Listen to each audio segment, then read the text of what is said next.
querido irmão senador Paulo Paim, ainda bem que o senhor está sentado, porque eu vou lhe dar uma notícia que vai lhe fazer...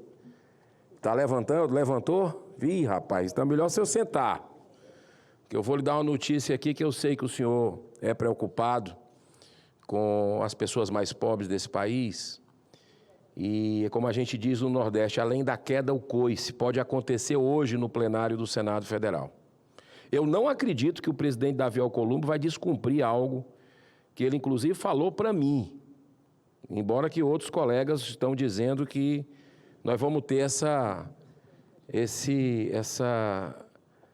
surpresa negativa no apagar das luzes antes do recesso, que é votar, depois de todo o escândalo de bets e apostas que a gente está tendo, senador Paulo Paim, senador Chico Rodrigues, que também já se manifestou sobre esse caso, votar bingo e cassino, liberação de bingo e cassino hoje, sem debate, no apagar das luzes, extra pauta, porque nem na pauta está. Eu não acredito, espero que o bom senso prevaleça.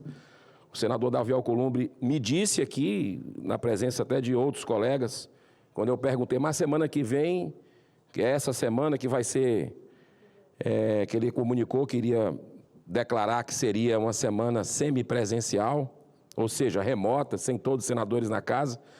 Aí eu perguntei, mas não vai ter nada polêmico, não. Ele disse, não, só o que já está previsto, né, que é o que estava sendo discutido. Zero de cassino e bingo. Então, eu não espero que o povo brasileiro tenha esse presente de grego para acabar definitivamente com a situação financeira do brasileiro mais pobre.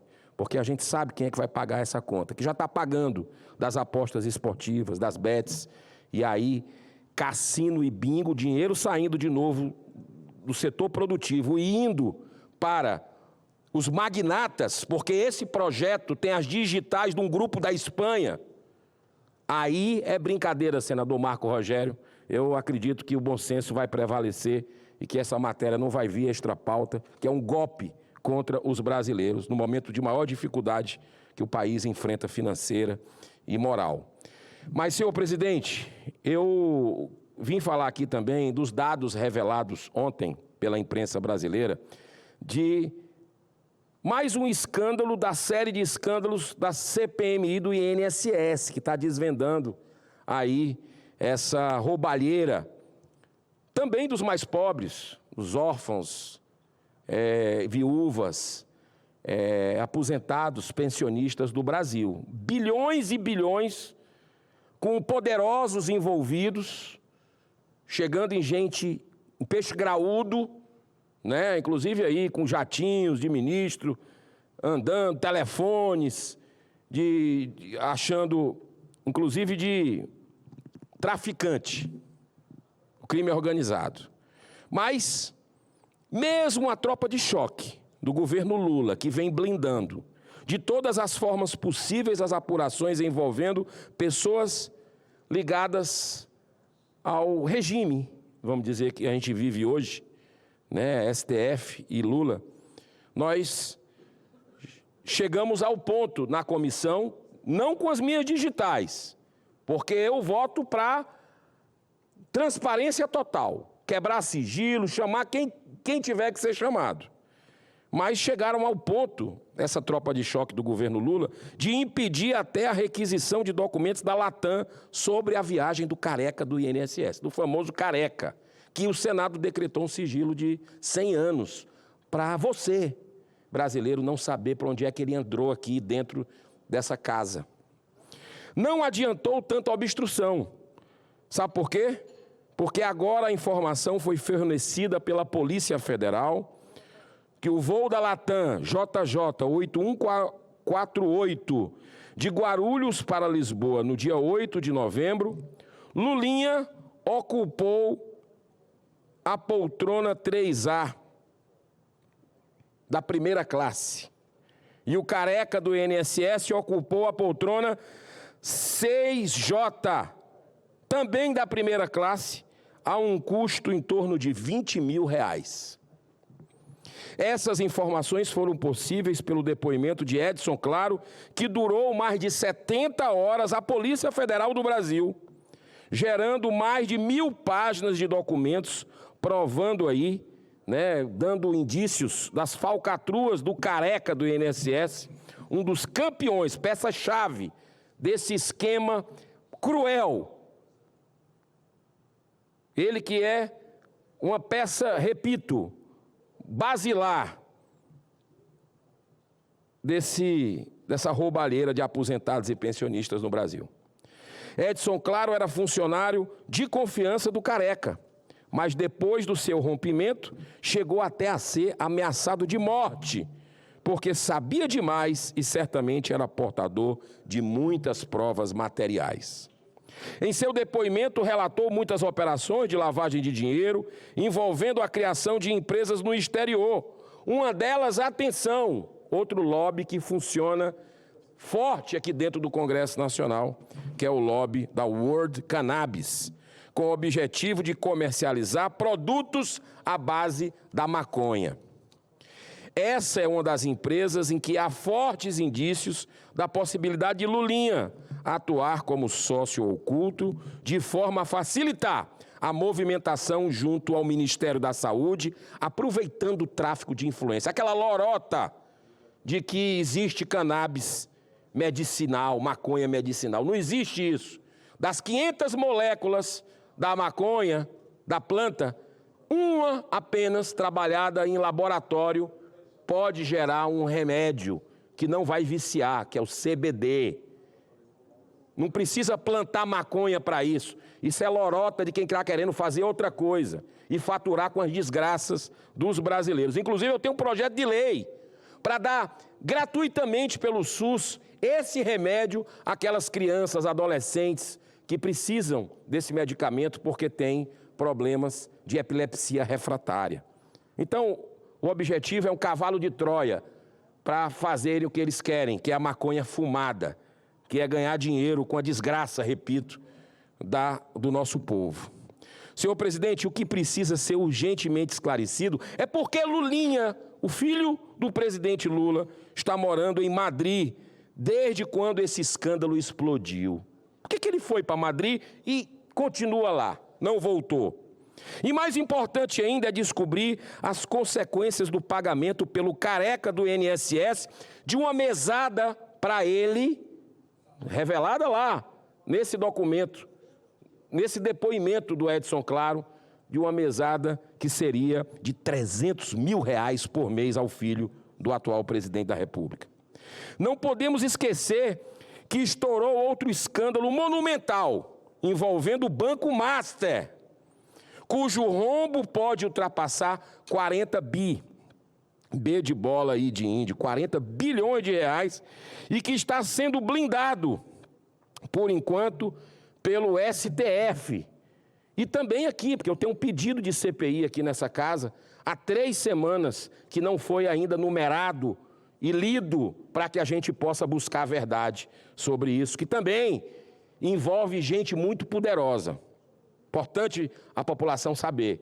E não há nada que se esconda eternamente, né? Então, o ministro Dias Toffoli, e eu já denunciei aqui, né, nessa tribuna, centralizou o processo usando o vergonhoso foro privilegiado como desculpa, que na realidade é o foro da impunidade, a trava do mecanismo. E ele também decretou o sigilo máximo. O interessante de tudo isso, senhor presidente, é que aconteceu exatamente essa decretação do sigilo por parte do ministro Toffoli, depois que ele foi ao jogo. Inclusive agora nós estamos tendo a final lá do Mundial de Clubes, mas na semana passada nós tivemos aí, retrasada, a final da Libertadores, e o Toffoli foi assistir, de jatinho particular, junto com o advogado de quem? Do Banco Master. E depois do jogo, no dia seguinte, ele decreta o sigilo máximo. Se perdeu o pudor completo. Algo está muito errado na nossa República. E aí, senhor presidente, sem contar as viagens suspeitas em jatinhos particulares, envolvendo até o chamado Beto Louco, investigado pela Polícia Federal em função do envolvimento com operações de lavagem de dinheiro para o PCC. Olha, senhor presidente, são muitos indícios fortes de que tudo está conectado. É muita sujeira que já não cabe mais debaixo do tapete.